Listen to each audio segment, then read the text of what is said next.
அஸ்ஸலாமு அலைக்கும் வரஹ்மத்துல்லாஹி வபரகாத்துஹு. எல்லாம் வல்ல அல்லாஹ்வின் நல்லடியார்களே, துருத்தக்க நம்முடைய சகோதர சகோதரிகளே, அல்லாஹ்வுடைய மாபெரும் கிருபையால் நாம் மிக சிறப்பாக 3 பாடங்களை பார்த்துள்ளோம். அல்ஹம்துலில்லாஹ். இதுவரை இந்த 3 பாடங்களுடைய பயிற்சிகளையும் தாங்கள் மாஷா அல்லாஹ் நல்ல முறையில் சிறப்பாக செய்து விட்டீர்கள். எதிர்பார்த்ததை விட சில சகோதர சகோதரிகள் மிகவும் சிறப்பாக பயிற்சிகளை செய்து மஹ்ரஜ்களை நல்ல முறையில் உருவாக்கி இருக்கின்றீர்கள். அல்ஹம்துலில்லாஹ். அல்லாஹ் தஆலா தங்கள் அனைவருடைய கல்வி வளத்திலும் பரக்கத்தை கொடுப்பானாக. இந்த கல்வியை கொண்டு ஈருலகிலும் பிரயோஜனத்தை கொடுப்பானாக. இன்ஷா அல்லாஹ். அந்த அடிப்படையில் இன்றைக்கி 4வது பாடம் பார்க்க இருக்கிறோம். 4வது பாடம் மீதமுள்ள எழுத்துக்கள், அந்த 9 எழுத்துக்கள் இருக்குது. அந்த 9 எழுத்துக்களை பார்த்துட்டோம் அப்படின்னா மஹ்ரஜுடைய பாடங்கள் முடிந்து விட்டது. அல்ஹம்துலில்லாஹ். அப்போது நம்ம முக்கியமான தஜ்வீதுடைய குர்ஆன் ஓதுவதற்குரிய முக்கியமான அடிப்படையே ஒரு எழுத்தை எப்படி உச்சரிக்க வேண்டுமோ அப்படி உச்சரிப்பது தான். அந்த பாடம் இன்ஷா அல்லாஹ் இன்றோடு முடிவடைகிறது. நாளையிலிருந்து இன்ஷா அல்லாஹ் காமில் கோர்ஸ் சகோதர சகோதரிகளுக்காக வேண்டி தஜ்வீதுடைய பாடங்களும், அதே போல் அசாசி கோர்ஸினுடைய சகோதர சகோதரிகளுக்காக வேண்டி குர்ஆனுடைய அடிப்படை சட்டங்களும் தொடர்ந்து நடத்தப்படும் இன்ஷா அல்லாஹ். இன்ஷா அல்லாஹ் பாடத்துக்குள்ளே போயிடுவோம். இன்றைக்கி நம்ம பார்க்க இருக்கிற இதான் அந்த 8 எழுத்துக்கள். காஃப், காஃப், லாம், மீம், நூன், வாவ், ஹம்சா, யா. இந்த எழுத்துக்களை தான் இன்றைக்கி நம்ம பார்க்க இருக்கிறோம். இன்ஷா அல்லாஹ் தாங்கள் தொடர்ந்து இருங்க. முதலாவது எழுத்து காஃப். இந்த காஃபுங்கிற எழுத்து இருக்கே, இது தமிழில் கிடையாது. இந்த எழுத்து இது எப்படி மொழின்னு அப்படின்னா, நாக்குடைய கடைசி நாக்கு இருக்குல்ல, அதோடைய லாஸ்ட்டு உள்பகுதி இருக்குது பாருங்கள், அந்த பகுதி மேலே உள்ள நாசியோட முரசோடு இணையும் பொழுது எழுத்து வரும். காஃப், காஃப், கல்பு, கல்பு, அக்க, எக்க, ஒக்க. இது போன்று அந்த கொஞ்சம் ஒரு அதிர்வு இருக்கும். இப்படி அதிர்வு வந்தால் தான் காஃப் சொல்கிறோம் அர்த்தம். கடலூர் அப்படிங்கிற அது மாதிரி கிடையாது. க தமிழில் இருக்குல்ல, கசடர, க அந்த எழுத்து கிடையாது. இது காஃப்.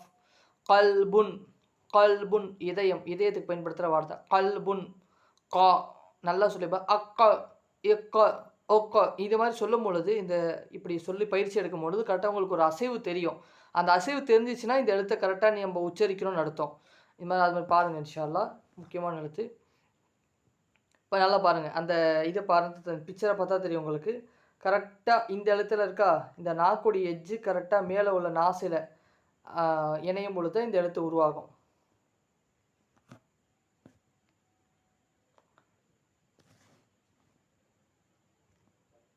அடுத்து பாருங்கள் காஃப். காஃபுடைய மஹ்ரஜுக்கு சற்று முன்னதாக இந்த காஃப் வெளியே. காஃப் ரொம்ப சிரமப்பட தேவையில்லைங்க. காஃப் கல்வி சொல்கிறோமா, க அந்த க சொன்னாலே போதும், அவ்வளோதான். இதோடைய மஹ்ரஜு ரொம்ப சிம்பிள், கஷ்டம் கிடையாது. அடுத்து நல்லா பாருங்கள், அதுக்கு முன்னாடி இருக்குது பாருங்கள் எட்ஜில், நல்லா பார்த்தா தெரியும். அதுக்கு முன்னாடி காஃபுக்கு சற்று முன்னதாக இதோடைய மஹ்ரஜ் வரும். அடுத்த எழுத்தை பாருங்கள் லாம். இதை ரொம்ப எளிமையான எழுத்து, ரொம்ப கஷ்டப்பட தேவையில்ல. லாம் ஒன்றும் கிடையாது. நுனி, நாக்குடைய நுனி எடுத்து மேலே இந்த இடத்துல வச்சிங்கன்னா போதும், நாசில். லாம், லாம், லாம், அவ்வளோதான். ரொம்ப சிம்பிள், கஷ்டம் கிடையாது இது. நல்லா பாருங்கள், எடுத்து வச்சுருக்காங்களா, நாக்கு எடுத்து மேலே நாசில் வச்சுருக்காங்களா, அவ்வளோதான். ரொம்ப சிம்பிள், லாமுங்கிற எழுத்து. அடுத்த எழுத்து இருக்க மீம். 2 உதட்டுலேருந்து இந்த எழுத்து வெளியாகும். 2 உதடு இருக்குல்லங்க, 2 உதடு. Meme, meme, meme. இப்படி பண்ணும்போது இந்த வார்த்தை வெளியாடும். சத்தங்கிறது மூக்குலேன்னு வரும். லைட்டாக என்ன செய்யும், மூக்குலேன்னு சத்தம் வரும். மீமுடைய சத்தம் மீம். உங்களுக்கே தெரியும், மூக்கந்தட்லேயே வரக்கூடிய வார்த்தை இது சத்தம். பாருங்கள் போட்டிருக்காங்களா, மூக்குலேயும் சத்தம் வர மாதிரி போட்டிருக்காங்களா பாருங்கள். 2 உதடு இணைச்சி சொல்லும் பொழுது மூக்குலேயும் சத்தம் வரும். அடுத்த எழுத்து இருக்கு நூன். நூனை பொறுத்த வரைக்கும் நுனி நாக்கு, இந்த நுனி நாக்கு எடுத்து இந்த இடையில வச்சிங்கன்னா போதும். இந்த 2 பல்லு இருக்குல்ல, மேலே கீழே உள்ள நடுவில் உள்ள பல்லு இடையில வச்சு நூன், நூன், நூன், அவ்வளோதான். ரொம்ப சிம்பிள். இதுக்கு ரொம்ப கஷ்டப்படுத்தாது நூன் சொல்கிறதுக்கெலாம். ந ஆனால் சத்தங்கிறது மூக்குலேருந்து தான் வரும். இங்கே வச்சுருக்காங்களா, இந்த இடத்துல கூட வச்சிங்கன்னா என்ன செய்யணும் வரும். Noon, noon, noon. மூக்குலேயும் சத்தம் வராங்க. இதுக்கு குன்னான்னு சொல்லுவாங்க மூக்குலேயும் சத்தம் வர்றதுக்கு. அதையும் இன்ஷா அல்லாஹ் நம்ம பின்னாடி தஜ்வீத் சட்டங்கள்ல பார்ப்போம். அடுத்த எழுத்து வாவ். ஒண்ணும் இல்ல. இது உள்காலியான இடத்துல இந்த வாவோட ஓட்டையில இருக்குல்ல, அந்த அந்த பகுதியில வரக்கூடிய வார்த்தை வாவ், வாவ், வாவ், வாவ் அவ்வளோதான். ரொம்ப சிம்பிள். இங்கிலீஷ்ல வாவ்ன்னு சொல்லுவோம்ல WOW வாவ் அந்த அந்த வாவ் தான். ரொம்ப வேற புதுசா ஒரு வார்த்தை கிடையாது. இது ஈஸியான வார்த்தை தான். அடுத்து ஹா. இந்த எழுத்து கொஞ்சம் நிறைய பேர் நம்ம தப்பு செய்வோம். என்ன அப்படின்னா ஹா ஒரு அதிர் ஹா ஒரு இயக்கத்துல வரும்ல ஒரு வார்த்தை. இந்த அடி தொண்டையிலே இந்த இடத்துலயே வரும் இந்த இது. ஹா தொட்டு பார்த்தீங்கன்னா தெரியும் ஒரு அதிர்வு தெரியும். ஹா ஹா ஹா அவ்வளோதான். இது ரொம்ப இப்படி சொல்லணும்.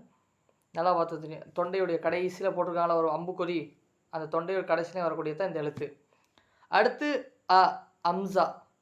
அ அ அ அ இது தொண்டை கடைசியில வரக்கூடியது. நல்லா சொல்லிப்பேன். அ அ இ அ ஒ ஒ அ அ இ இ ஒ ஒ அ இ உ சிம்பிள் தான். ரொம்ப கஷ்டம் கிடையாது அம்சாங்கிறது.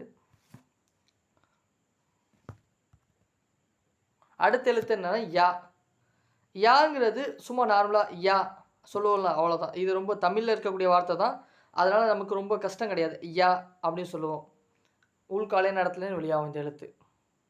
நல்லா பார்த்தா தெரியும். யா அந்த நாக்க போய் உரசும்போது யா அப்படிங்கிற சவுண்ட் வந்துரும். அவ்வளோதான். இன்னைக்கு வந்து அல்லாஹ்வுடைய கிருபையால 28 எழுத்துக்களுடைய மஹ்ரஜுகள பார்த்துட்டோம். அலிஃப்லேருந்து தொடங்கி யா வரைக்கும் அல்ஹம்துலில்லாஹ் பார்த்து முடிச்சுட்டோம். இதுக்கு மேல நம்ம செய்ய வேண்டியது என்ன அப்படின்னா, காமில் கோர்ஸ சேர்ந்திருக்கக்கூடிய சகோதர, சகோதரிகளுக்கு அன்பான வேண்டுகோள் என்ன அப்படின்னா, தாங்கள் குர்ஆன் ஓதும் பொழுது எந்தெந்த மஹ்ரஜுகளை தாங்கள் படித்து பயிற்சி செய்திருக்கிறீர்களோ, அத ஓதும் பொழுது பிராக்டிகல்ல கொண்டு வரணும். அதான் ரொம்ப முக்கியம். அப்படி கொண்டு வந்தோம் அப்படின்னா தான் நம்ம இப்போ உதாரணத்துக்கு அல்ஹம்துலில்லாஹி ரப்பில் ஆலமீன். அல் ஹம்து ஹ ஹம்து லில்லாஹி லில்லாஹி ஹ படிச்சிருக்கோமா ஹி ரப்பி ரா படிச்சிருக்கோம் ப ரப்பில் ஆலமீன் ஐன் ஐன் இது மாதிரி முக்கியமான சில எழுத்துக்களை சொல்றேன். இதாவது நல்லா முயற்சி செஞ்சு பாருங்க. ஐன் வாது வலதாலீன் இந்த எழுத்து. அடுத்து துவா தால் இது மாதிரி எழுத்துக்களை நம்ம கண்டிப்பாக பயிற்சி செய்ய செய்ய தான் நமக்கு வந்து பதியும். குர்ஆன் ஓதும்போது ரொம்ப எளிமையாக வரும். இன்ஷா அல்லாஹ் அந்த வடிப்பில் பயிற்சி செய்யுங்க. இன்ஷா அல்லாஹ் இதோட இந்த வகுப்பு முடியுது. அல்ஹம்துலில்லாஹ் வாஹிர் தாவான் அல்ஹம்துலில்லாஹி ரப்பில் ஆலமீன். இன்னைக்கு பயிற்சியை பார்த்துக்கங்க. இந்த எழுத்துக்களை பயிற்சி செஞ்சு அமைச்சிருங்க இன்ஷா அல்லாஹ். இதற்கு மேல் காமில் கோர்ஸ் மாணவர்களுக்கு தனி பாடங்கள் நடைபெறும். அசாசி கோர்ஸ் இருக்கக்கூடிய சகோதர சகோதரிகளுக்கு வேறு பாடம் நடைபெறும். அந்தந்த கோர்ஸில் யார் இணைஞ்சிருக்கீங்களோ அதுக்கேற்ற மாதிரி பாடங்களை பார்த்து இன்ஷா அல்லாஹ் நீங்கள் பயிற்சி செஞ்சு அனுப்புங்க. அல்லாஹ் தஆலா லேசாக்குவானாக. இன்ஷா அல்லாஹ் பாடம் முடிஞ்சிருச்சு. அஸ்ஸலாமு அலைக்கும் வரஹ்மத்துல்லாஹி வபரகாத்துஹு.